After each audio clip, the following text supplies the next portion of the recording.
On a Friday night, I guess because it's not a school night, Mrs. O's, we've got so many people here. This is awesome. You guys are going to be entertained by the Screaming Eagles of Faulkner University. Give them a hand. You're going to be entertained and educated because that's what the library is about, education. It is the People's University. Everybody say People's University. People's University. And we're going to learn. I've already learned tonight, and I think we're going to learn a little bit during every step of the way. The first order of business is I have to introduce one of my favorite people, Dr. Katie Bell. She is the fearless leader of the Montgomery City County Public Library Board. So, Dr. Bell, please come here and greet your adoring fans.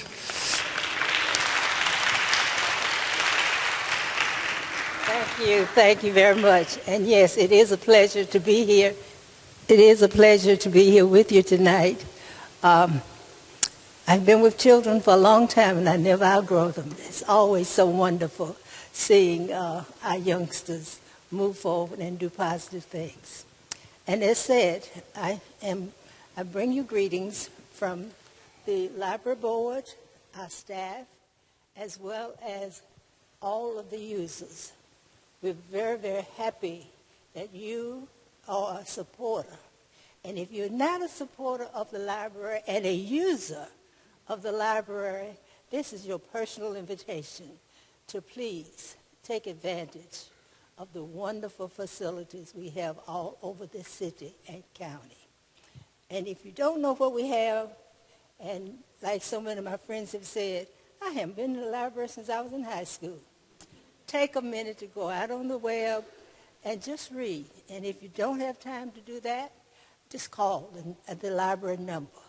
And that will give you a lot of information of what's going on in your library, because it is our library, the People's Library. So that's my personal spiel as a library lover and a lover of children. I congratulate our young people, parents. I think I'll do you first. Congratulate you for being the parent that you are and encouraging your youngster to move forward. I also congratulate and say thanks to the teachers. Are there any teachers in the room? If not, I thank you so much for what you do every day, and working with the parents to see that our youngsters are moving forward. But I'm particularly interested and want to greet our young people, our students. I congratulate you for having the courage to use your God-given talent to do positive things. I challenge you to continue to do those things that you have the capability of doing. Listen to your parents, your teachers, because they see more in you than you see in yourself. Have a dream. Students, have a dream. Know what you want to do in life, or what you think you want to do in life, and have a plan for that dream. A lot of times, your dream will be difficult to achieve, but it's the little things you do every day, such as this, that will help you move forward. I challenge you to continue to write, learn to read well, and prepare yourself for any challenge that may come about. And it comes with these little things. Listen, follow your instruction. Don't fall into the negative traps, the negative thinking, the negative activities that you will encounter each day, especially social media. Don't fall into that trap. Spend some time with that. Yes, I know you're going to do that. But also, young people, spend some time reading, even if you're reading using your tablet, as I do quite often. But spend time reading, writing, and continuing to develop as you're doing today. I will listen to you carefully. I'm proud of you. I encourage you to just continue to do what you're doing, and you'll do fine. Have that plan, follow through, regardless of how difficult it may become. Have a good evening, and God bless you.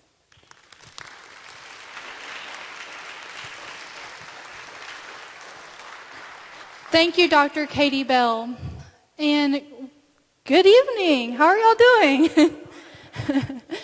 My name is Miss Sarah Foster. I'm the Youth Services Coordinator for the Montgomery City County Public Library System. Thank you for being out here tonight.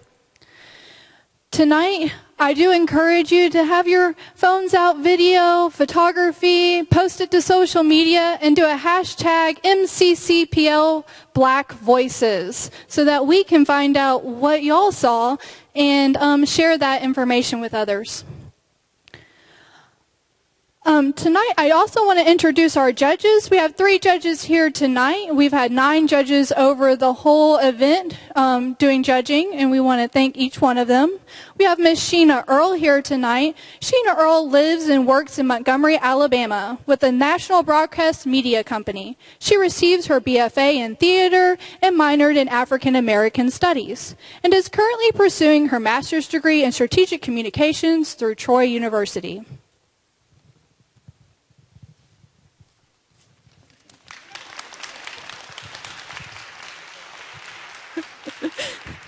Thank you, Miss Sheena, for being here.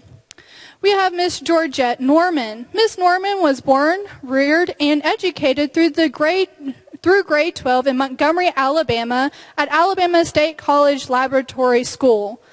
Her further formal and life education was received at Fisk University in Nashville, Tennessee, where she earned her BA in History, and at Hampton Institute, now University in Hampton, Virginia, where she received her MA in education. She has taught on the mainland and on St. Croix USVI, including many classes in theater and public speaking. She served as a program planner for the National Endowment for the Humanities Project Emancipation, a second look, and is also project historian for the Alabama African American Civil Rights Heritage Sites Consortium, Birmingham Civil Rights Institute. As director of Troy University's Rosa Parks Museum, Ms. Norman partnered with the Smithsonian Institution Traveling Exhibition Services to develop 361 Days, the Montgomery Bus Boycott Story, for the 50th anniversary of the boycott. Thank you, Ms. Norman. And lastly, we have Ms. Devonna Sims. Ms. Sims is a professional educator with over 20 years in the education industry. She currently serves as an instructor for the Alabama Community College System, as well as president of the Continental Societies Incorporated Montgomery chapter. Ms. Sims is the co-author of Masterminds of Mentoring and Human Motivation, a guide for effective mentorship, and a 2018 Outstanding Teacher of the Year Award nominee. She holds a Bachelor of Science degree in elementary education and a Master of Science degree in adult post-secondary education. Thank you, Ms. Sims.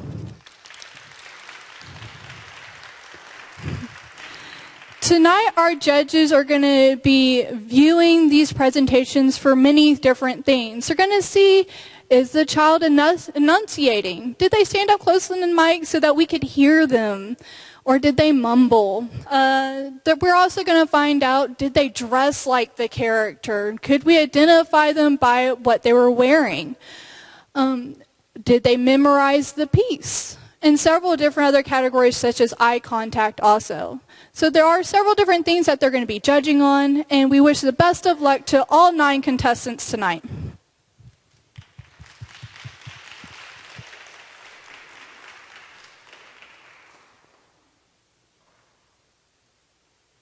Thank you, Ms. Foster. How about a round of applause for her and her crew that worked tirelessly to put this together? They were great.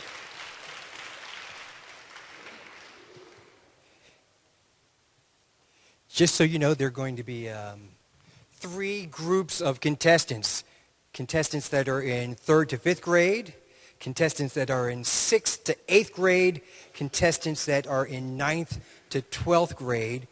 They had to qualify just to get here this evening, so that means all of them are winners. And I tip my hat to them because they did their own research, and then to present it themselves, that's just proof of the awesomeness that we have here among our young people in Montgomery. So without any further ado, let's get started. Our first historic voice from whom we will hear is Paul Lawrence Dunbar. Do you want to hold the microphone yourself, or should we put it in the mic stand? Okay.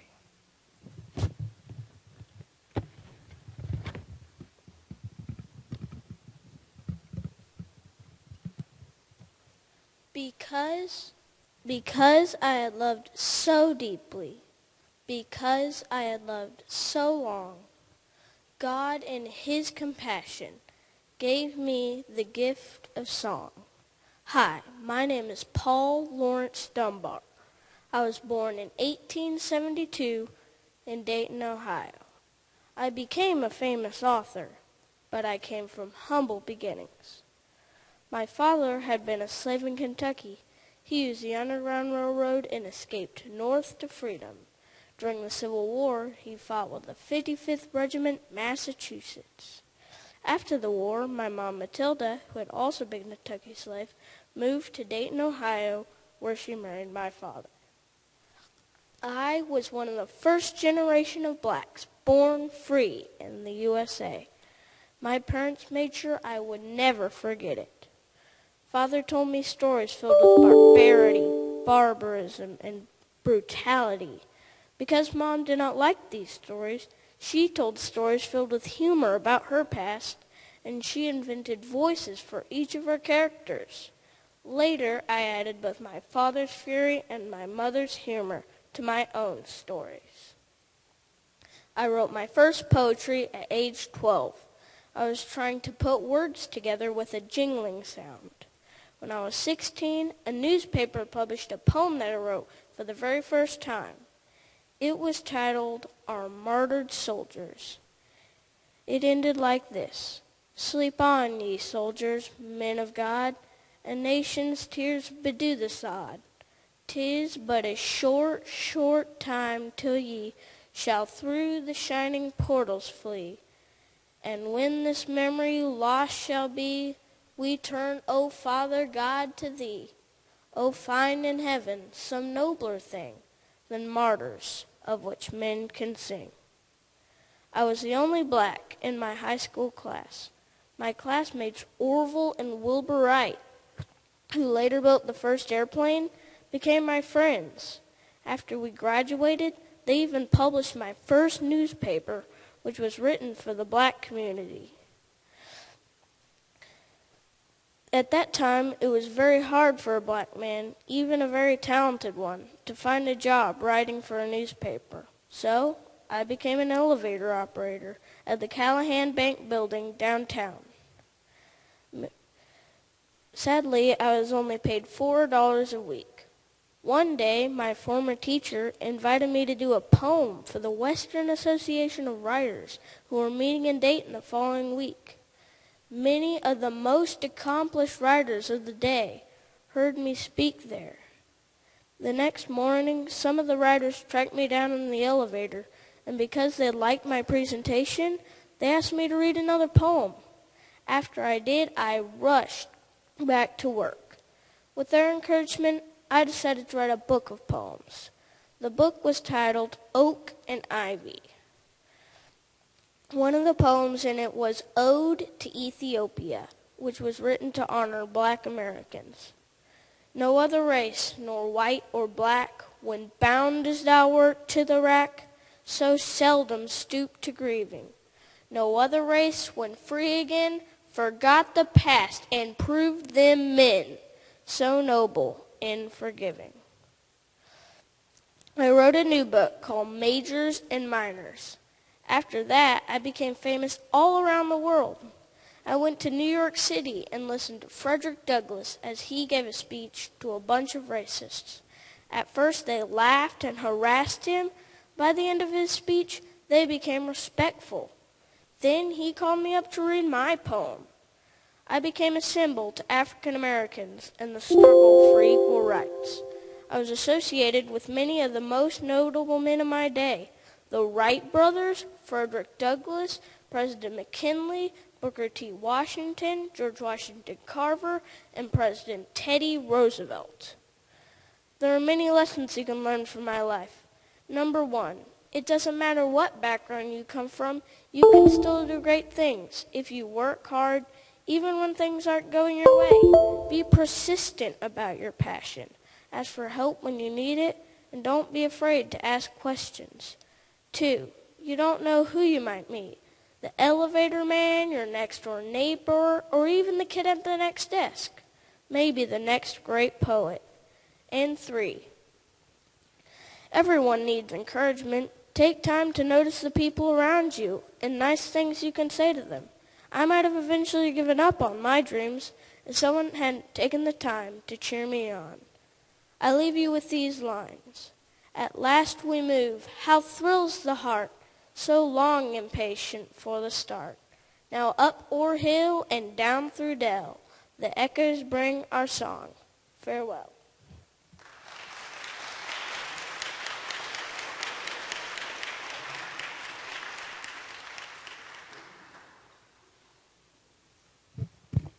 That was awesome. And I went to Paul Lawrence Dunbar Elementary School in Philadelphia and didn't know half of that stuff.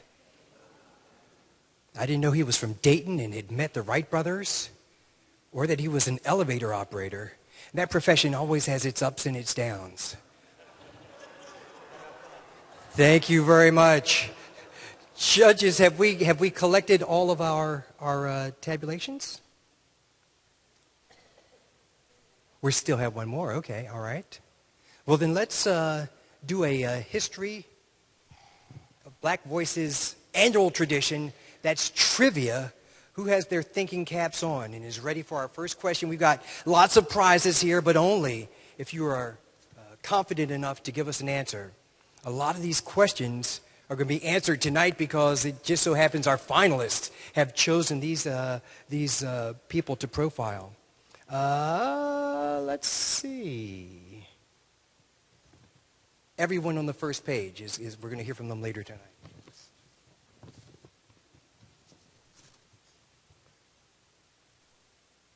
In addition to her outstanding career as a singer, what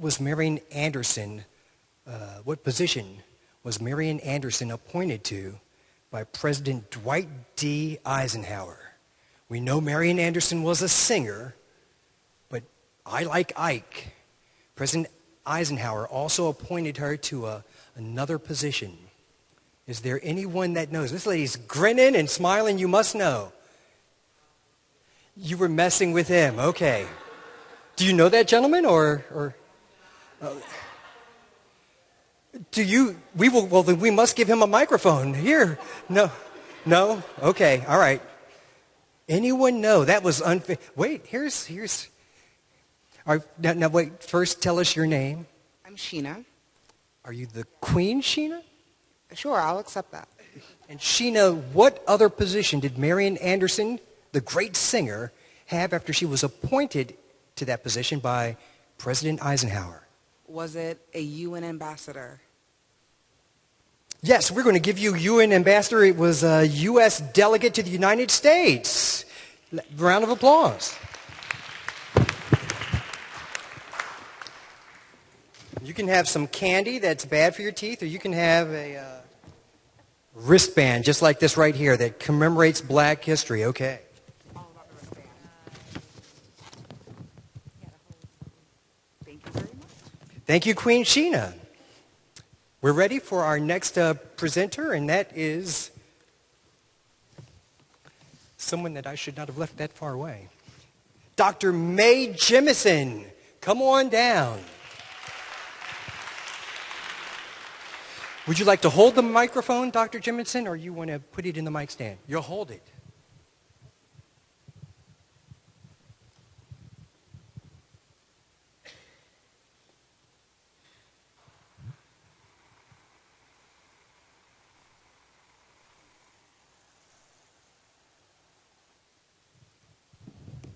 Woo, that was a great mission.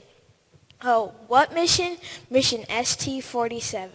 Me and my team were me, Mae Jemison, Jerome, Curtis, Jan, and a few more. We were all in space for 7 days, 22 hours, and 30 minutes. I became interested in the world of science when me and my family moved to Chicago. My uncle introduced me. And also, Nichelle Nichols was on Star Trek, and I grew up watching Star Trek, and she was the only black woman aboard the ship. So I was determined that I would go to space like her. I was born October 17th, 1956. I was also the youngest out of 3 kids. Me and my family moved to southern Chicago when I was only 3 years old.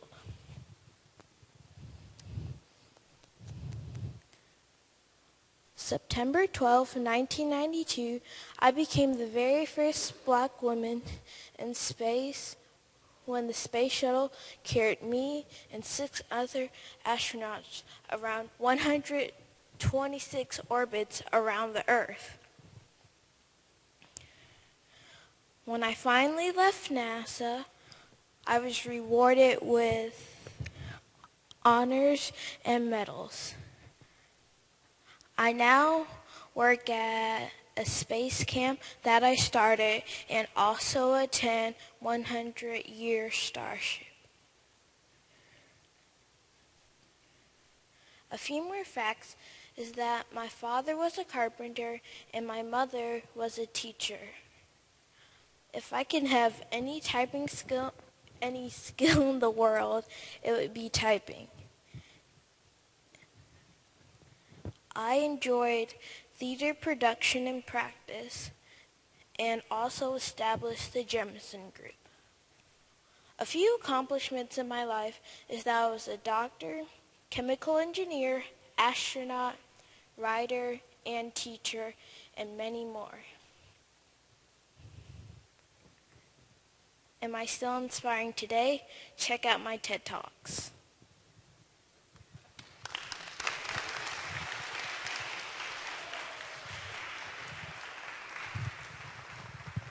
Thank you. Who knew that astronauts wish that they knew how to type? Certainly not me. We got some easier questions because not everyone is as bold as Queen Sheba. Next question, who was the first African American appointed to the Supreme Court of the United States? Raise your hand if you have that answer. Tell us your name. Marilyn Hobbs. And Ms. Hobbs, who do you think was the first Supreme Court Justice of the United States who was African American? We went all the way back to 3rd grade, but I'm going to say Thurgood Marshall. Is she correct? Okay, correct. Excellent. Would you like candy or a wristband? The wristband. That's a tricolor one. That's pretty fancy, isn't it? Yes, indeed. Who was the second African American appointed to the U.S. Supreme Court?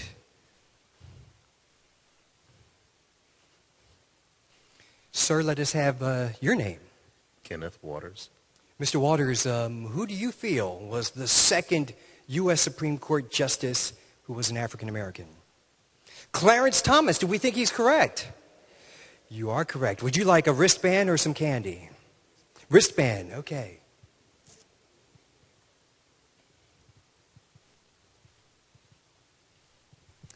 Are we ready for our next performer? No, we're not. Okay. Who was, since we're in a presidential year, people running for president, numbers getting smaller and smaller, who was the first African American woman to run for president of the United States? Oh, we've got all the way over here. Oh, wait a second. First, tell us your name. Willie Hall. Willie Hall. Mr. Hall, who do you think is the first African-American woman to have run for the presidency of the United States? I think it was Shirley Chisholm. Do we think he's correct? And where was she from? I think New York. New York, that's right. Right there in Harlem. Congratulations. Would you like candy or no candy? You don't want anything? I can give it to the... Do you have permission for Mr. Hall to give your kids candy? We're going to give them some candy. Judges, are we ready for our next presenter? Please welcome Mr. Arthur Ashe.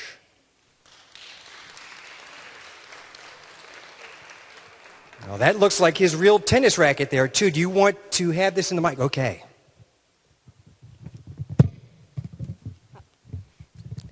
Hello, my name is Arthur Ashe. I'm glad to be here. Who knows what sport I played? Probably because of my tennis racket. Who has played tennis? I was born in Richmond, Virginia in 1943. At age 6, my mom died. At age 7, I started playing tennis in my black neighborhood and was pretty good at it. My reputation has always been important to me. My parents helped me realize that others are always watching. I can still hear my mom saying, don't do anything you can't tell your mother about. My father didn't have a lot of money, but he was honest and a hard worker. He taught me how to live a good life. When I was a boy, not many black kids could play tennis. Most courts were at private clubs, which had no black members, so I had to work extra hard to be the best at my sport. By age 12, I had won many trophies and championships. Because of my success at tennis, I was awarded a college scholarship at the University of California in Los Angeles. While in college, I led my team to the NCAA tennis championships. I won both single and double championships. I was the first African American to be asked to be on the U.S. Davis Cup team. After serving in the Army, I had won the U.S. Open in 1968 as an amateur. I became a pro and won the Australian Open in 1970. At Wimbledon, I defeated Jimmy Connors, who was the world champion at that time. My serve helped me a lot. Two things which challenged me to be the best were the racism in America and my Christian upbringing. One other challenge was my sickness, AIDS, which would cause my death. After retiring from tennis, I have spent my time focusing on to get justice for people who have been hurt by prejudice in America and other countries such as Haiti and South Africa. I hope you will get my book, Days of Grace, from the library and read the letter I wrote to my daughter, Cameron. I told her many good things that would help her and others in their lives. These including being truthful, loving your family, and forgiving people who do wrong to you. I challenged her to study hard to get a good education, but to also love sport, art, music, and sports. I encouraged her to learn foreign languages. Most of all, I reminded her to have faith in God and to read the Bible to get good wisdom about how to live.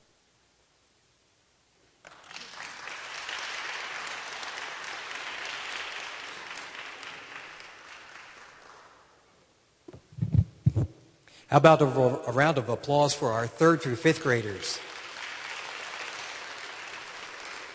Now you're in for a treat all the way over from the Atlanta Highway. We have the Swinging Eagles of Faulkner University.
Wow.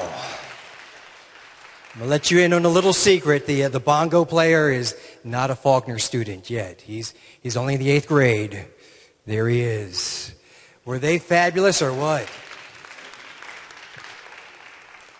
We're going to move on now to our second group of overachieving students. And right now we're going to ask for Miss Dorothy Dandridge to come and greet us.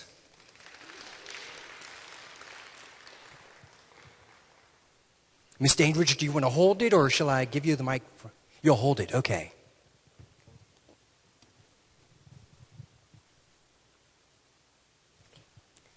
Prejudice is such a waste. It makes you low, gene, half alive. It gives you nothing, it takes away. You know, I said this after going through so much discrimination in Hollywood. I had the looks, I had the talent, but they only saw my skin color and they hated it.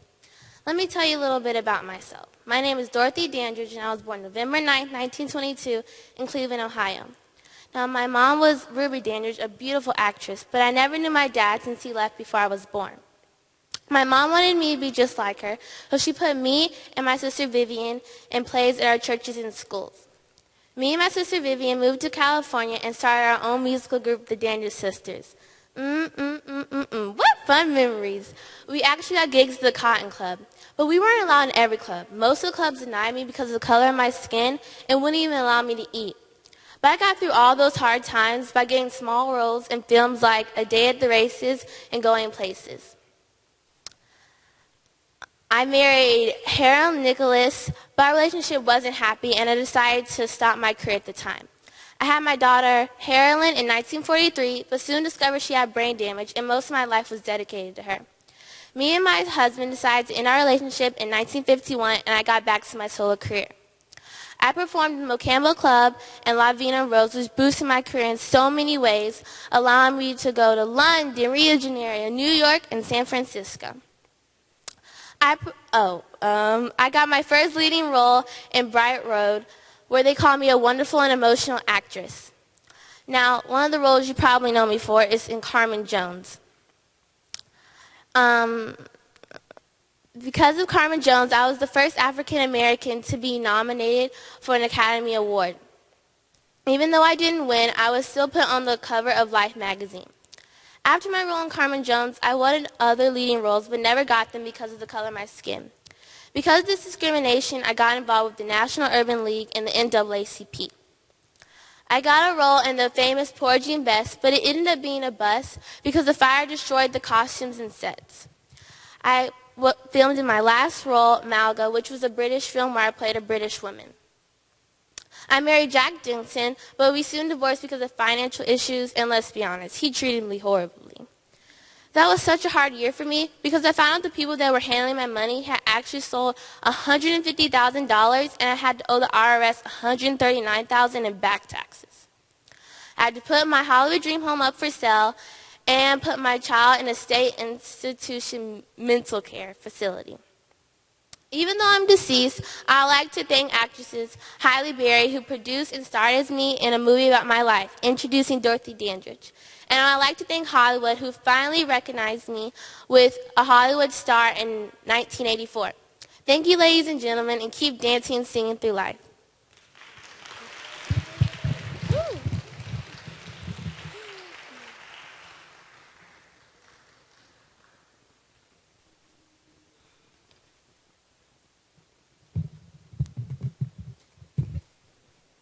I learned that even way back then, musical artists were being exploited by swindlers. That's a shame. Let's do some trivia. I want some people in, wherever you want to answer from. What Harlem Theater, where we learned Shirley Chisholm is from, is a showcase for African American talent? A Harlem, up. But did both of you raise your hands? Well, wait, what? All right, first tell us your name. Sharon. Sharon, do you have a last name? Harris, yes. Sharon Harris. And what do you think is the Harlem Theater that is famous for showcasing African American talent? Apollo. The Apollo Theater. Do we agree with her? Would you like some candy, a pencil, or would you like a wristband? A wristband. The wristbands are moving quickly.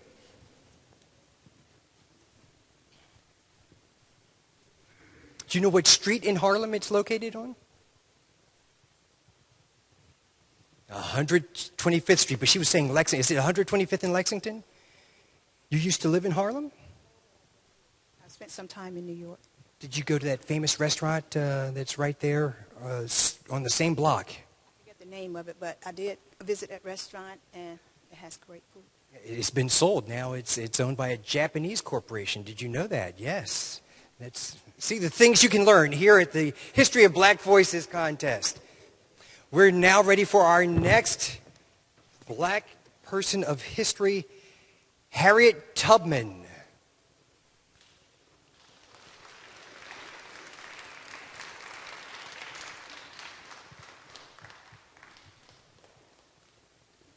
Do you want to hand hold the microphone or you want the mic stand? You'll use the stand. Now, if you come over here, we're going to get it at the right height for you.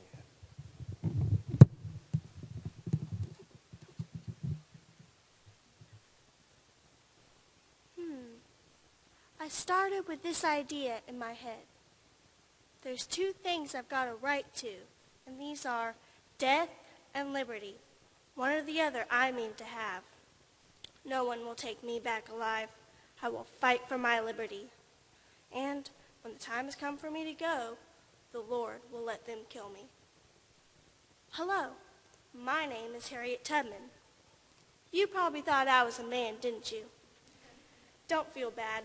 Lots of people have been fooled with that trick. Let me tell you a little bit about my life, and you'll see why my disguises became so important.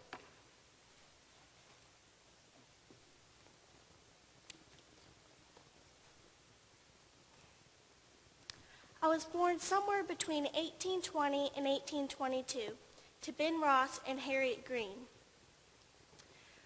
From the moment I was born, I became a slave. At that time, if your parents were slaves, you automatically became a slave as well.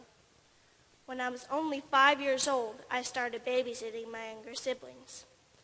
As I grew older, I was assigned more and more tasks. One morning, a lady came to see my master.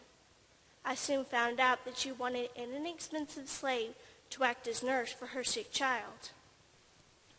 As I had received an injury to the brain earlier in the year, I was one of the cheapest female slaves on the plantation. I was chosen to accompany this strange woman to her home, and I soon discovered that I would get little sleep, for though she wanted me to watch her sick infant all night, she also wished me to clean the house by day. That night, the woman slept, and the baby slept as well. But if my foot stopped rocking the cradle for an instant, the child would wake up, and the whip would descend onto my back. The woman promptly returned me to my master, saying I wasn't worth 6 pence. Master tried to sell me off, but I was such a sickly thing. No one wanted me. Finally, I learned that me and my 2 brothers were going to be sold to another plantation. My mind was made up. Me and my siblings set off for Canada. It didn't take long before my siblings grew fearful. They said that it would be better to return willingly than to be caught. They persuaded me to return with them, but shortly after I ran away again. Members of the Underground Railroad helped me gain my freedom, and the Lord guided me to Canada. The Underground Railroad was a system of brave men and women who daily risked their lives to help unfortunate black slaves become free. God also helped me, and in the end, he made sure that all the slaves became free. When I crossed the border of Canada, my feelings were overwhelming. When I was describing them to a young woman, I told her I looked at my hands to see if I was the same person now that I was free. There was such a glory over everything. The sun came like gold through the trees and over the fields, and I felt like I was in heaven. But I soon grew lonely. I felt like someone who had left his home for many years and returned to find his wife, his family, and his friends all gone. So it was with me. I had crossed the line, but there was no one to welcome me. So I returned to my home in Maryland. I made these journeys in many disguises. I could change from one look to another, and this helped fool the slave catchers.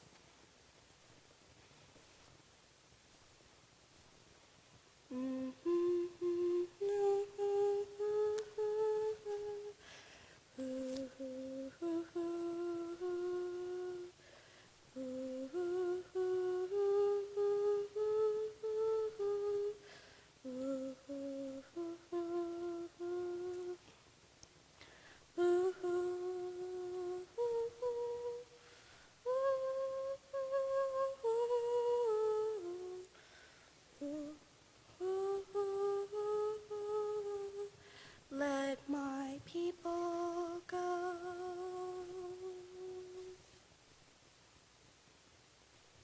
I have many friends who helped me with these exploits. Among those were Frederick Douglass, John Brown, and William Lloyd Garrison, who was the first to give me the nickname Moses because I led my people out of bondage. God also helped me, and he protected me, and he made sure that all the slaves became free. When the war started in 1861, I joined the soldiers as a cook and nurse. To earn money for food, I made pies, gingerbread, and root beer. When General Robert E. Lee surrendered in 1865, I was finally free to return home in peace because the war was over.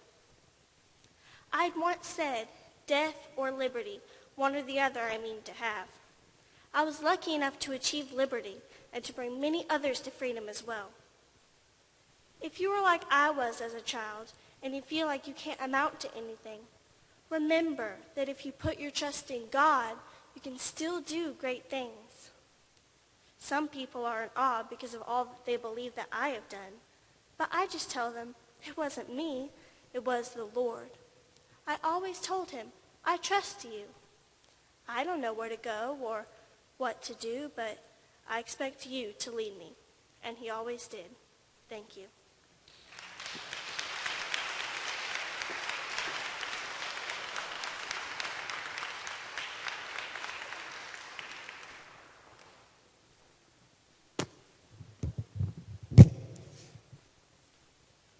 There was a recent movie about Harriet Tubman, and I believe that that actress was nominated for the Academy Award.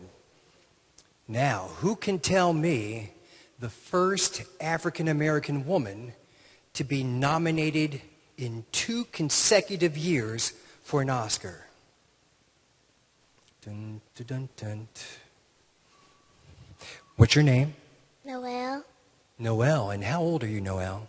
6. No, are you really 6? You look like you're much older than that. Noelle, who do you think is the first African-American woman to be nominated 2 years in a row for an Oscar? Cicely Thompson. I'm going to give you some candy. Or would you rather have a wristband? And you might be right, but I think there might be someone else who actually got that honor first, who graduated from Jeff Davis High School.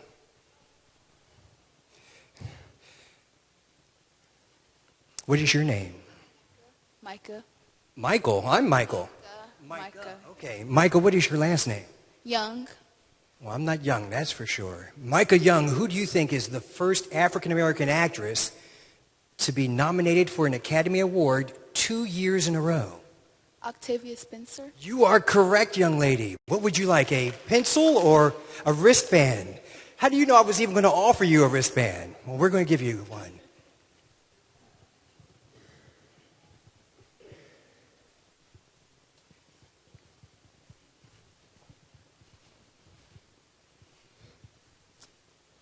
Now, let's hear from Madam C.J. Walker.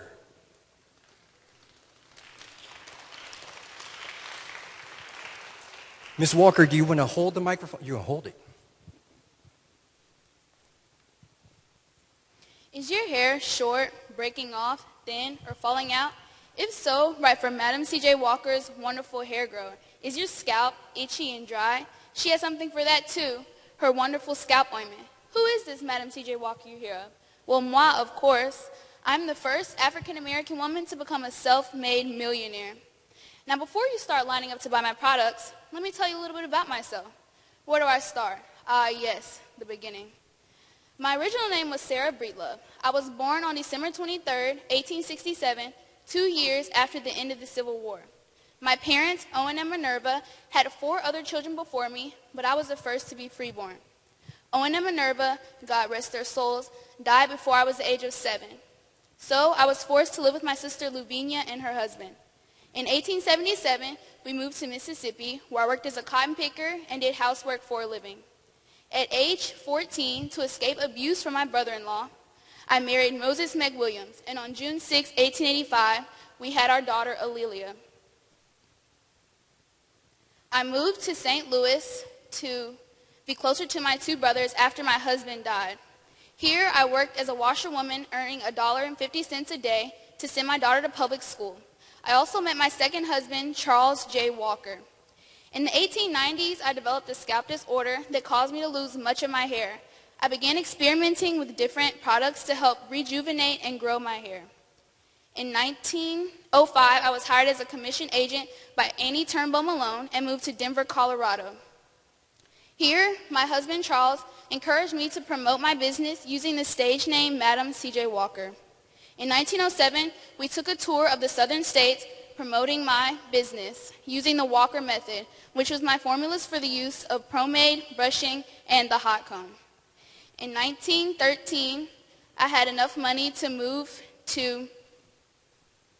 my business operations to Indianapolis. Here, I started Madam C.J. Walker's manufacturing company. In this business, I gained profits of several millions of dollars. Next, I hired workers called Walker agents who went out promoting that cleanliness and loveliness was a principle for all African American women. They also promoted that African American education and became very popular in black communities. In 1916, I moved to a new townhouse in Harlem and became a huge contender of the Harlem Renaissance, making hefty donations to foundations like the NAACP, the National Conference on Lynching, and the Indianapolis YMCA. In 1918, I built my elaborate Italian mansion called Villa Luaro. This became a common meeting place for my friends of the Harlem Renaissance. I died at age 51 on May 25th, 1919. However, I left a huge legacy on the world. My house, Villa Luaro, became a National Historic Landmark in 1976. In 1981, my company ceased operating. However, it was later adopted by Sephora and is now sold in a line dedicated to me. In 1998, I was honored with the United States Postal Service stamp. So, I was a black woman who grew up in the cotton fields of Louisiana. There, I was promoted to the household. Then, I promoted myself into the business of manufacturing hair goods.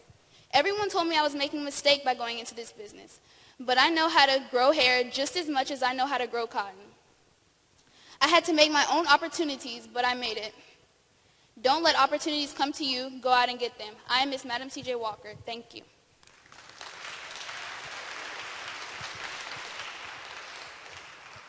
Thank you very much. On Netflix next month, there's going to be a 4-part series on Madam C.J. Walker starring Octavia Spencer. Yes, how about that? How about another great performance by the Swinging Eagles of Faulkner University? Let's make some noise for the Swinging Eagles.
don't mean a thing if it ain't got that swing. Y'all knew the title of that song. Goodness. Great job, guys. That's fantastic. Now we're going to transition to our high schoolers in grades 9 through 12. Who knows what deja vu is? Okay. Good. I might ask you that later again. Get it? Deja vu again. First presenter we're going to hear from right now is Malcolm X.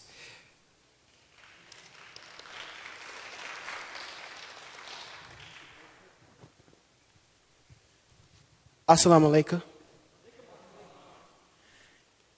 Today, when I sit down and I think about African American history, the first thing that comes to mind is slavery or racism or poverty. But we are more than that. The year is 2020 and things have changed so much. We have cars that run on gasoline, technology. But let's talk about our kids and the schools that they attend. There are schools in Montgomery, Alabama that are failing, not just academically, but because the students drop out before they even get to the 11th grade. How on earth can we encourage students to push forward and not give up? Let's try this. Let's try congratulating them when they achieve a goal that they thought that they could never meet. It's our time as people to help the kids today, that to let them know that we were once there before, and we once almost gave up. We want them to be better than we were back then. Today, when we walk into a job interview, all dressed up, nice, smelling all good, finna get the job, thinking, oh yeah, that 1 week call gonna be here. But when we don't get it, we give up, right? Because that small amount of hope that we have is gone. But whose jobs is it to spark that amount of hope back up or feed it? Our parents, teachers, friends, families, or just strangers. If we think for a moment, we have that power today to help the schools, not just in Montgomery, but all over the world, to reach that limit of success. Robert E. Lee, 72% of the students there do not graduate. We have over 1,000 students at that school, right? Only 217 of them graduate. Where did all of that go? 583 of them make it to 12th grade. That's great, but we want you to push through that and to know that you're not alone. We are here for you. African Americans now, we turn on each other and we blame everything on our past. Sure, we came from nothing and made something of ourselves then, but what about now? We can't live in the past all the time looking for someone to blame. What if we're the ones to blame now, right? I can't just wake up one morning and say, I want to change the world and just go back to sleep. It doesn't work that way. We have 2 feet, right? It takes one to make that step forward. And we have the mindset to make that happen. I think that our parents are at that time where they're like, okay, my child is amazing. But it's okay to tell us that every now and again, and you do, and we highly appreciate it. But just that 1 inch will help us go a whole 10 yards, right? Our mothers, they cook, clean, they feed us, clothe us. They do everything above and beyond for us. Our fathers, they prone us to be the men that we are today. But it's up to us to be that sponge, to absorb all of that, and to know that at some day in time we're going to have to be independent, right? When we lose someone in our family, it drives us to do crazy things or think crazy thoughts. And that is okay, because everyone has that time and point in life where they feel like they want to drop down to their knees and just pray. That's okay, because prayer works. Every step forward is made through God, and every bad thing is not the devil. Every good thing is not God. But it's up to you as people, as a person, no matter your race or nationality, what you do with that knowledge that you have. If you want to change the world by becoming a scientist, study hard, encourage others. Scientists observe that the people around you are failing in school, that your parents are getting tired and they're getting weak, and they will not always be here with us to hold our hand. At some day in life, we must wake up and realize, I'm tired. I must do this now or it will never happen. Someone has to. Life is like a domino reaction. If one falls, all falls down. But who sets them back up? you, because you have that mindset that you would not give up because one small thing happened to make everything fall apart. We raise our African American sons to be gangbangers, thugs, or our daughters to be singers and hairstylists, but how can we do that if their mind is not in the right thing, right? So we raise our sons to be thugs instead of high school graduates or college graduates or to even finish high school. Instead of this, how about just trying to help them? Because it's some kids in the 9th or 10th grade that can barely pronounce 3rd grade words, right? And it's okay because everybody has their peak where they're able to learn. It's not up to us as teenagers to knock them down, but since we're kids and we tend to learn better with our peers to help them and to inspire them to move forward, hey, it's okay, just try it again later. Our teachers in school, although our behavior is based off of our grades 98% of the time, 2% of that is actually how smart we are, right? If we go in class and we cut up on the first day of school, that's our first impression. Wrong. When I walk in school, African American, that's my first impression. Everybody has that thought in their head, oh, he's going to be bad. But as the year moves on, people start to realize, okay, I was wrong. And that's because they believe in second chances. How can we move forward if we don't? God has given us more than 1 or 2 chances in life because he forgives all. He knows what we're going to do before we even do it. It's up to us to decide if we want to change that mistake. We all make mistakes and we all have to learn from them. If you don't learn from your mistake, it's okay to make a few more until you decide, I'm tired of making the same mistake over and over again. That's insane. To learn all of this in one day and not go day by day memorizing it, it's kind of a pain because you're sitting to yourself thinking, oh, wow, he's right. My child is in school right now and they're making all these kinds of grades. I don't send them to school to do that. I'm not doing my part as a parent. What should I do? Love us. That's all we need is love and nourishment. You gave us birth. That's the first step, and we're highly thankful. But also, if we're at home studying with our homework and you're working, it's okay to say, I'm going to be late. But at some day and time, it's just nice to be there, you know? Parents, we know that you work continuously to do exactly what you have to do to keep the lights on, feed us, and all of that kind of stuff. But make time for us. Because we need you there just like you need us there. You're our light, and we're your sun. Without us, one fails, right? Everyone in this room has lost someone to gang violence or a tragic accident that has caused them to just slop down in the slopes and stop doing something that they really wanted to do, right? Has anyone here ever had a goal for something that they never achieved? Okay, what was that goal? Did you get it? No, is there anything that you could have done differently to get that? Did that stop you from not trying even harder to get it next time? Learning from your mistakes is key.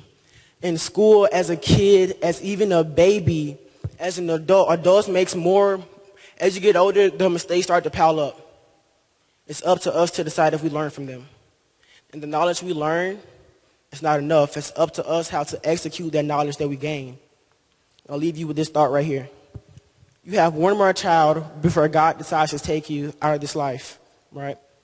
Your goal is to see them go off to college. They drop out of high school at 10, at 10th grade. What do you do? Thank you.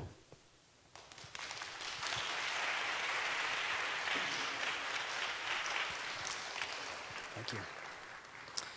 Not only is it a presidential year, but it is a Summer Olympics year. Who can tell me where the Summer Olympics are going to be held later this year?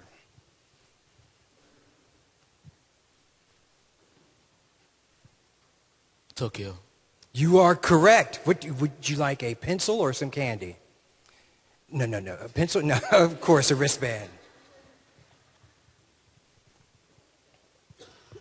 And Tokyo was the answer. And that leads us to our next question. Who was the first American of any ethnicity to win 4 Olympic gold medals at Jesse Owens? Do we agree, Jesse Owens? You're correct. What would you like, a pencil or a wristband or candy? A wristband. Now, Jesse Owens' real name was James Cleveland Owens, but when he moved to Cleveland, Ohio, and the teacher asked him his name, he said JC, but she thought he said Jesse, and that name stuck. So that's how we got Jesse Owens. Who knows what deja vu is? Does it feel like we're experiencing it right now? Please welcome our next presenter, Malcolm X.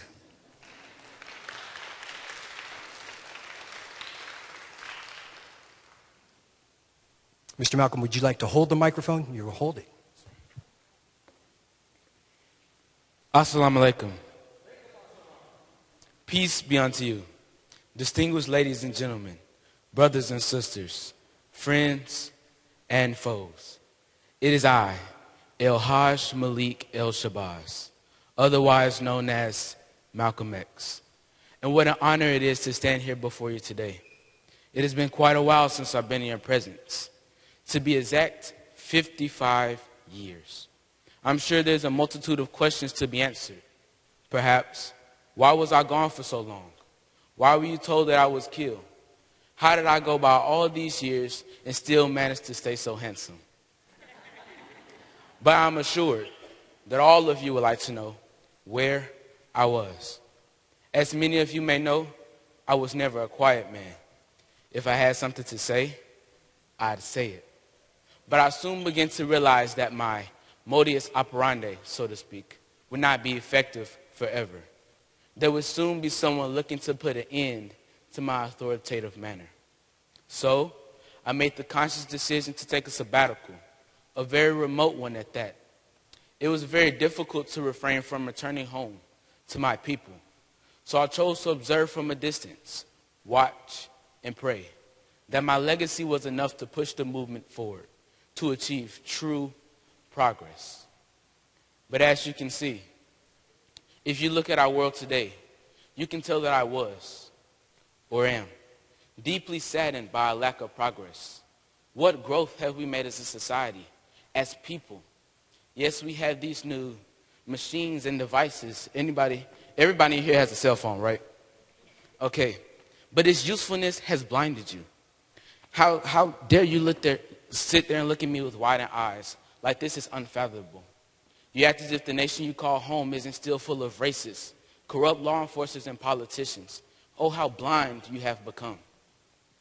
You are letting years of free labor and injustice go to waste. You have the right to vote, so use it. Voting is not only your right, but it is your power. When you vote, you take back your power to choose, to speak up, and to stand with those who support you and the people. There are men and women alike who have been elected into positions where they have much control over us.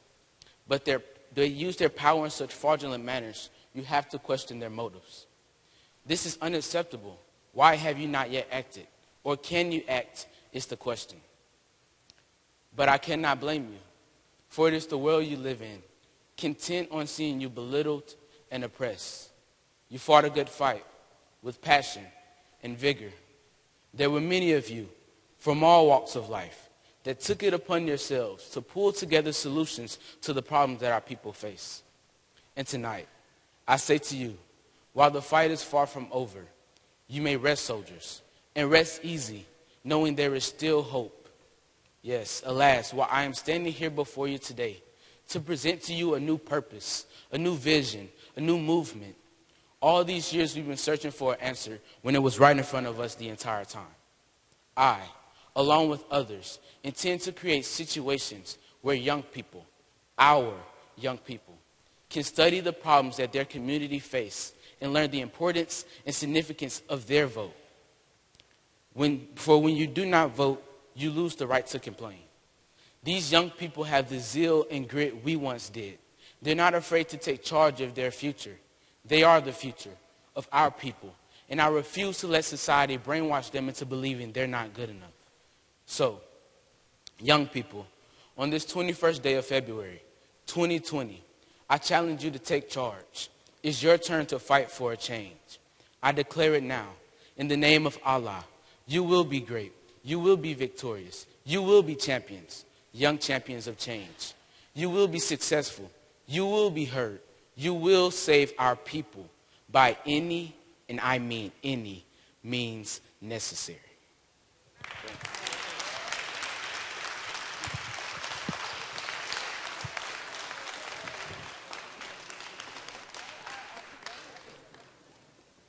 What a quirk of history that 55 years ago this evening, Malcolm X was assassinated. Who can tell me the location where it happened? I mean the building.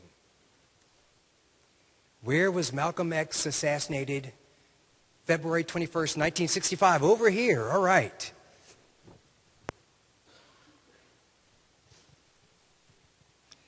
First, let us have your name. Jennifer Wyatt. Mr. Wyatt, where was Malcolm X assassinated 55 years ago this evening? The Audubon Ballroom. The Audubon Ballroom, you are correct. What would you like as a gift? Some candy, okay? You see, that's what happens. I grab a handful of wristbands, and I get the first person that wants some candy. All right. We got a lot of candy for you. I'm going to give it to you, but Malcolm X's nickname was, holy cow. What was his nickname? Yeah, but it was a city in front of it. It was Detroit Red because his best friend was Chicago Red. Who knows Chicago Red's more famous name? Dun, dun, dun, dun. Dun, dun, dun, dun, dun, dun, dun, dun, dun, dun. Okay. Fred Snaffer? Fred Sanford. We're going to get, what would you like as a gift? A pencil. Okay, again, I've got wristbands for days, and we're going to give, yes, Red Fox and Malcolm X used to hang out together in Harlem. And we are now ready for our next presenter, Phyllis Wheatley.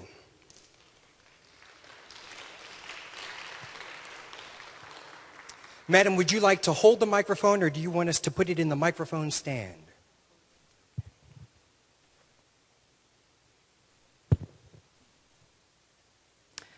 It all started back in West Africa. A little young Phyllis Wheatley running around in her mom's house, only 8 years old, playing with her siblings. It only started when she was playing with her mom, her brother, her sister, and all of a sudden, she just crashed. Everything, her whole life, was gone in an instant. Only because from the moment she was born, she was a slave. From the moment she was born in West Africa, she was a slave. She knew that everything was gone. Her whole life was destroyed. Being taken by the Phyllis boat and brought to the Wheatleys, everything was destroyed. As a young girl, Phyllis Wheatley, she knew that throughout her whole entire childhood, she wanted to grow up and fight for who she is, a black young girl. She wanted to fight, wanted to bring power to the African American communities. She knew that as she grew older, she can do that. She was able to put words to paper and able to transform America as it is. As she arrived at America, the Wheatleys came And the Wheatleys came and they took her in. They saw that she was young, innocent, pure, scared, helpless young girl. They knew that she could be amazing. She could do anything that she wanted to be. And that was when Susan Wheatley decided she wanted to teach Phyllis Wheatley how to write. It was powerful, amazing, just to be able to see my name on a piece of paper, be able to know that I can read and write, I can change the world. I was so flabbergasted. It was beautiful to be able to see Phyllis Wheatley scribbled on a little piece of paper, even though it was chicken scratch. But it was still my name. No black person has ever been able to do that but me. When I became 14, I knew that I can be able to write poems, express how I feel, let people know that as an African American young woman, that I can change the world. That I was able to let people know that I have feelings too. I'm a human being, not because of the color of my skin, but because who I am as a person. I'm able to let them see that I am a person. I am a living, walking, breathing human being. But they didn't realize that because I was black. I was African American. The only thing they saw was my color. But Lord knows, as I got older, as I was able to create poems, create words and feelings, let people know that, yes, I'm here. This is me. It was beautiful. I was so inspired by all these English, great literature people. When I got older, as I continued to grow older, I saw this man.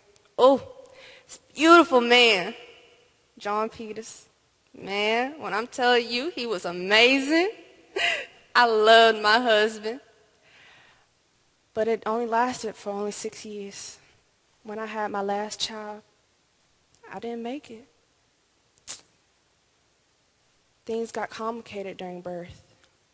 As I had my child, they pronounced me deceased on December 17, 1884. I knew that even though I was dead, I was able to live out my dream. I was able to accomplish something that nobody can ever say. I was able to let people know that I'm an African American woman. I can express my feelings. I can let y'all see my words. Thank you.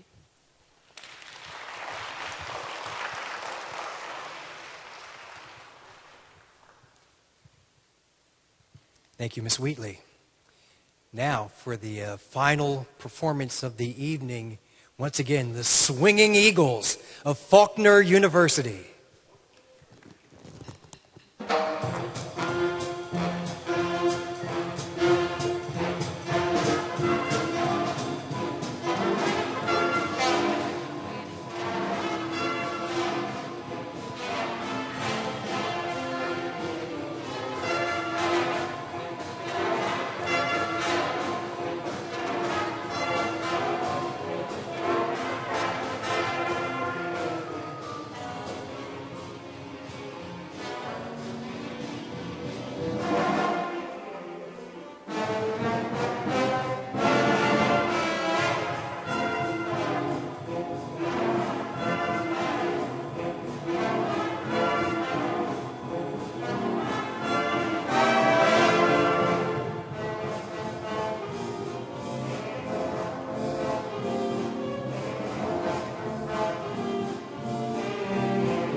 I think they are one of the best secrets in Montgomery. I had no idea you guys existed until tonight. How about one more hand?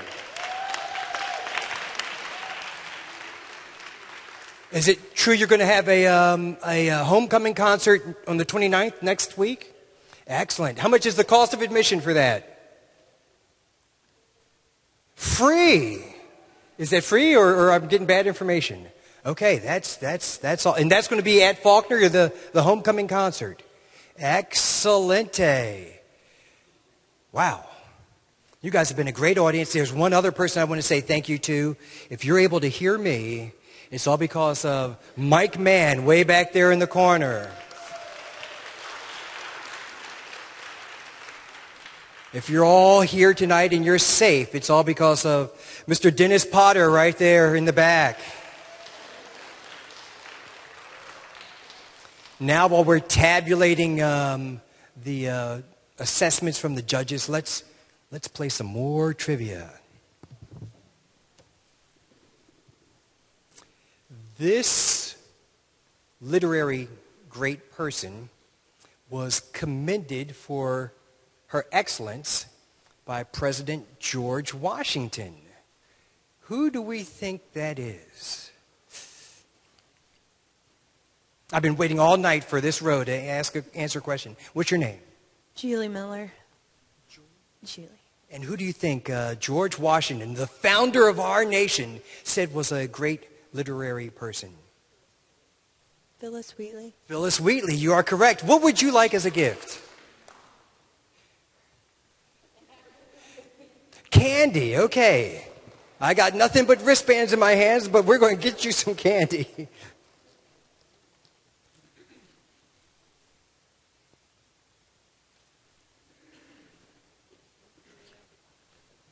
Who was born in Florence, Alabama in 1873? Everyone's eligible to answer this question except for one young man here next to me, and is called the father of the blues. I got to go to my boss so I can keep my job. Ma'am, what is your name? Juanita. Juanita, do you have a last name? O's. And would you agree that Kappa Alpha Psi fraternity is the best male Greek letter organization? Of course. Who do you think was born in Florence, Alabama in 1873 and is called Father of the Blues? W.C. Handy. W.C. Handy is, let me ask the pastor. Reverend Handy, is she correct? Absolutely. Absolutely. And what kind of gift would you like? Candy, okay.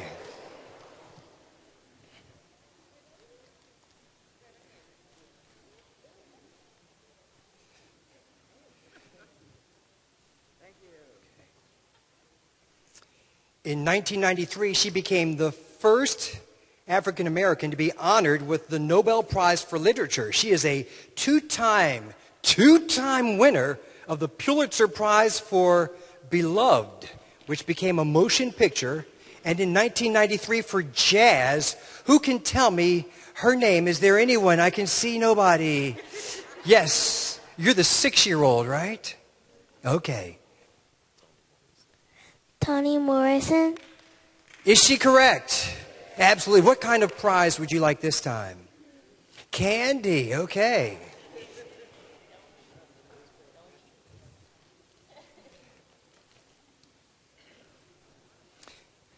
This is from Hershey. Who can tell me what state Hershey is located in? Who has not answered and can tell me? Did you answer already? No? Okay. What state is Hershey, the finest chocolate in the world, made in? Pennsylvania. Do we agree with her? There we go. Now, I forgot. What would you like as a gift? This is fine. You can have a pencil, a wristband. Okay. Now, you see, when I had the wristbands, nobody wanted one. I put them down, and all of a sudden, we want wristbands. Enjoy your Hershey chocolate. You know, in Hershey, Pennsylvania, the lamp posts, all shaped like Hershey Kisses, And depending on the time of the day, you can smell the chocolate. Used to go there as a kid and I would lose my candy-eating mind. It was unbelievable. We heard about Madam C.J. Walker, who was the first African-American female billionaire with a B. Yeah, all right, Miss Smarty, we know you know. Both of you, who did we? First African-American billionaire. Oprah Winfrey? Oprah, is she correct? Is he correct? All right. What? He. What kind of prize would you like for your knowledge? Candy. Okay.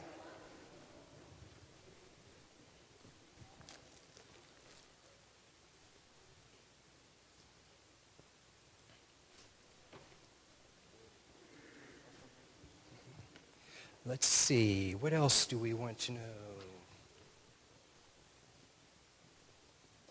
Oh, this is kind of cool.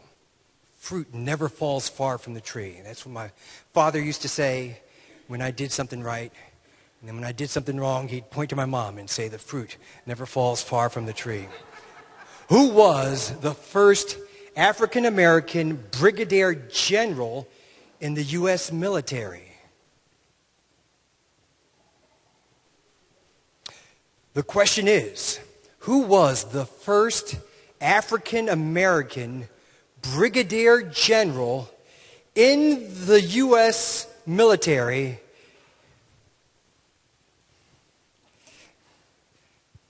No, I'm not going to get fooled this time. I'm going to take the whole bag of prizes. The first African-American general, brigadier general.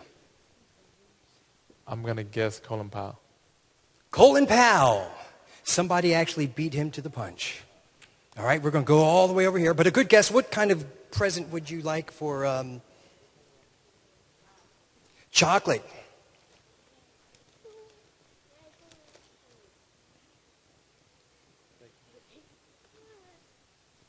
The first African-American brigadier general in the U.S. military. Sir, what is your name? Marcus Holmes. And Mr. Holmes, who do you think is the first African-American, was the first African-American brigadier general? Benjamin Davis. Benjamin Davis.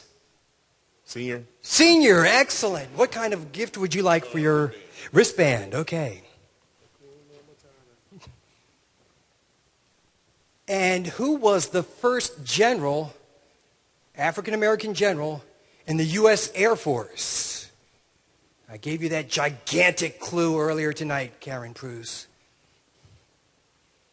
If Benjamin Davis Sr. was okay. In the Air Force, the first African-American general of color. The only one I know is Eddie Kroll. Very good answer, but not the first. But what kind of gift would you like for that guess? I'll take a bracelet. A bracelet. There they are. Who? Someone over here has an answer? Okay. Junior, you are correct. Commander of the Tuskegee Airmen during the World War II campaign. What kind of gift would you like for your knowledge? I've got a whole bunch of good stuff. Okay, all righty. Miss Foster. Okay.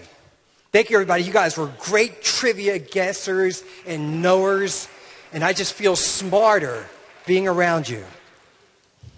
Now, coordinator of our youth services, once again, Miss Sarah Foster.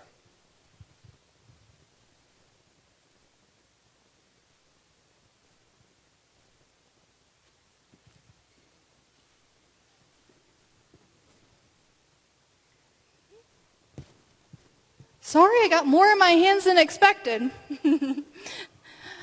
Thank you for all for being here tonight. Now is the time to thank those that have contributed to tonight's event and announce our winners.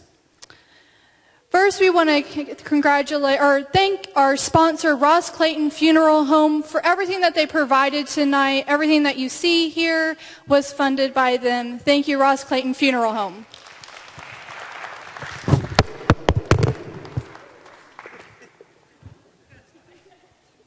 going to hold these while you talk. Okay. All right. And for our tonight's entertainment, Faulkner University Swingin' Eagles. Mr. Ed Williams, will you come get us, or will you come and get, or the band director, Mr. Ed Williams.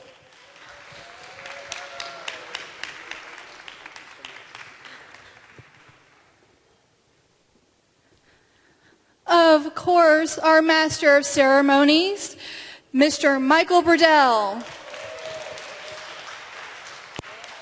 Thank you very much.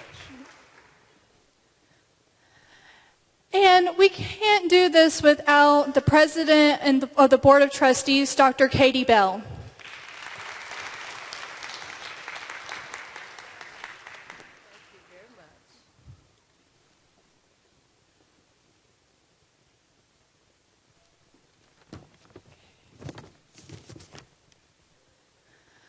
We want to introduce one of our judges tonight who came in just in time for the whole event. We have Mr. Reverend Handy. Thank you for being here, and let's give his bio so that you can know a little bit about Mr. Handy tonight. Reverend Cromwell A. Handy, pastor of Dexter Avenue King Memorial Baptist Church and president of the Dexter Avenue King Legacy Foundation, Incorporated, is a native of Montgomery, Alabama. Reverend Handy attended ASU on a music scholarship and was a member of the symphonic band and a Mighty Marching Hornets, and graduated with a BS degree in accounting in 1980. He was employed by the U.S. Department of Treasury for 30 years and retired in 2007. He is currently featured in WVAS FM 90.7 each Sunday morning with the Promises of God. He is the past president of the Montgomery Improvement Association, which was founded in 1955 to lead the Montgomery bus boycott. He also led in the first Rosa Parks Day observance in the state of Alabama and the centennial birthday celebration of the Honorable Judge Frank Johnson, Jr. Thank you, Reverend Handy, for being here tonight.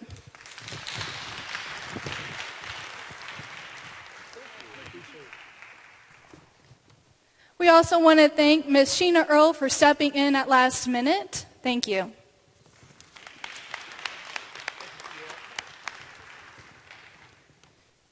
Thank you, Ms. Georgette Norman, for being a judge tonight at the finals.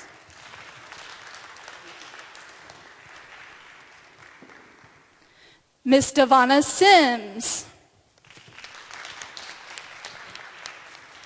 We also have a few of our judges from the preliminaries. Ms. Bernice Blunt.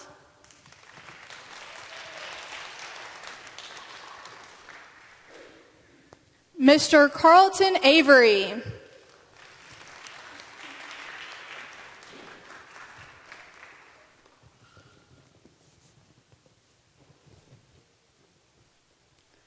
Now it's time to announce the third, second, and first place winners of the 3rd through 5th grade category.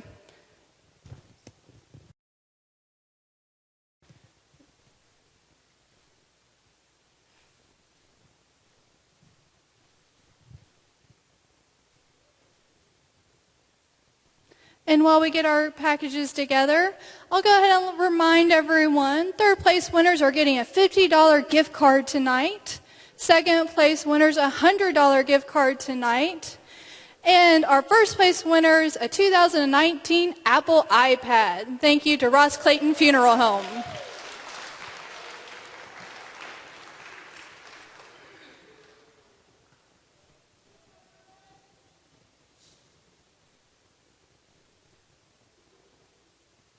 Okay, we definitely don't want to give out the wrong ones.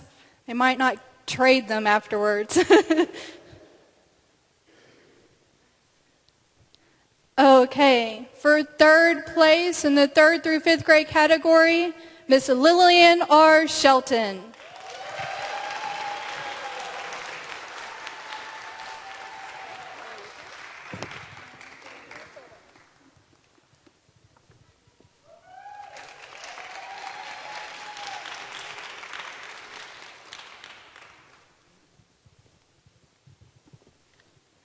for second place, are we ready?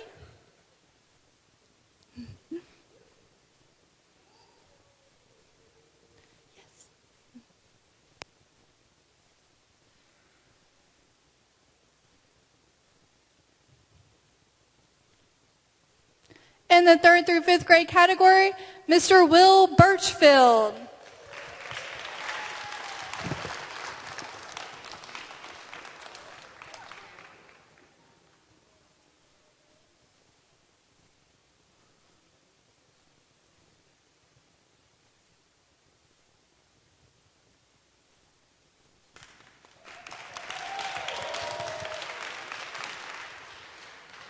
We'll give this to him later.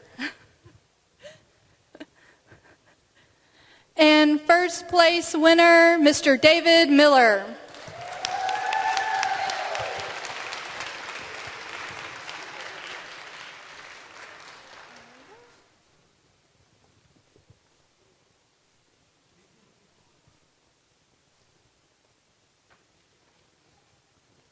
Congratulations, 3rd through 5th grade participants.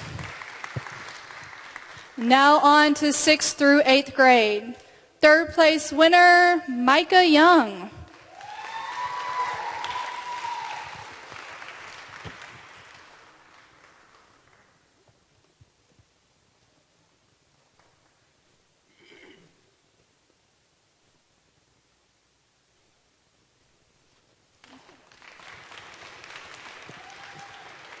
Second place winner, Miss Miriam Young.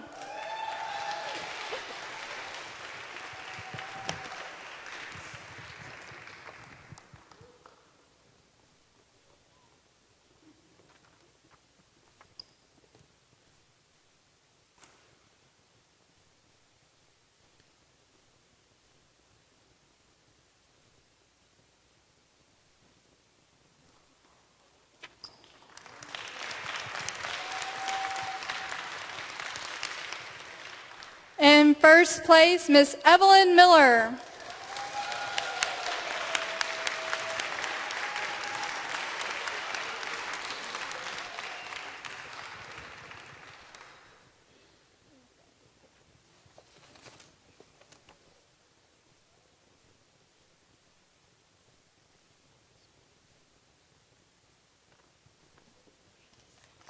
And that's our 6th through 8th grade. Now on through 9th through 12th. I know they've been anxiously waiting. They're always at the end. 3rd place winner, John Cuevas Colquitt.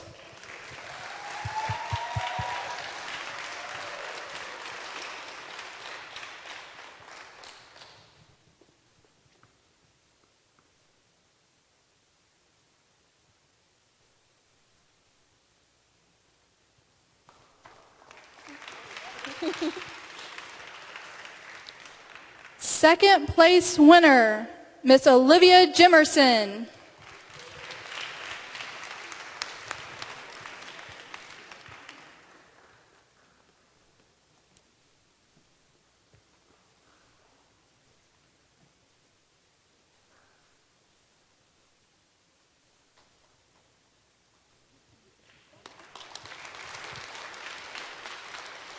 And finally, our first place winner, Noah K. Waters.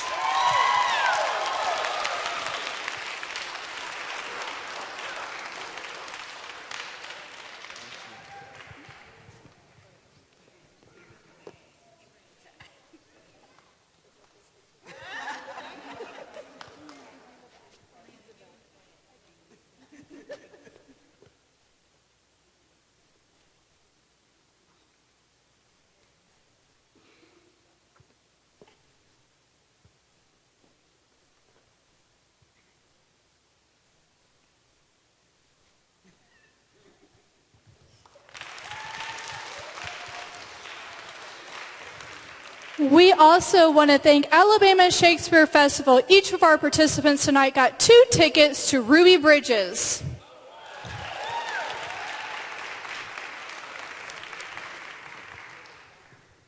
We do have bags for our judges just like our participants. And we have food prepared in the foyer. Please remember, do not bring the food back into the auditorium. Yes, and a group photo for all of our participants and judges too. Thank you. I am so sorry. I forgot a whole ending to this. Closing remarks by Ms. Juanita O's, Director of Montgomery City County Public Library System. Sorry. Wow. Isn't it wonderful to see these young people do what they've done, to learn all those passages? And that's what it's about, helping our children to know about what life was before today. Faulkner, thank you for your music. It was just beautiful, and we have an idea for you. They will be at the library on February 27th playing again, so do come down to the library to hear music at the library. Thank you, judges. I appreciate you. It's on the program. Yeah, it's on the program. It's on the program February 27th. I'm not sure about the time. I think it's 1 o'clock. It's on a Saturday or Sunday, on a Sunday at 1 o'clock. Thank you, Mr. Burdell. Where did he go? Thank you, Mr. Burdell, for serving as our MC for the 7th or 8th year.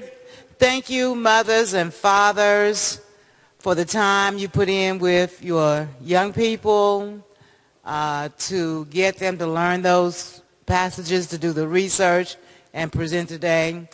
And do remember that you need to borrow something. You need to find some information. You need a computer. You need access to a computer to register to do Census 2020. That begins April 1 and runs through April 30th. The place to find that is at the Montgomery City County Public Library. 10 locations throughout Montgomery County. It's free. It's your tax dollar at work. So please come by and see us and see what it is that we can help you with. Okay? Thank you so much again for coming. And I think they have some heavy hors d'oeuvres out there. Here's some heavy hors d'oeuvres.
You're actually the first one.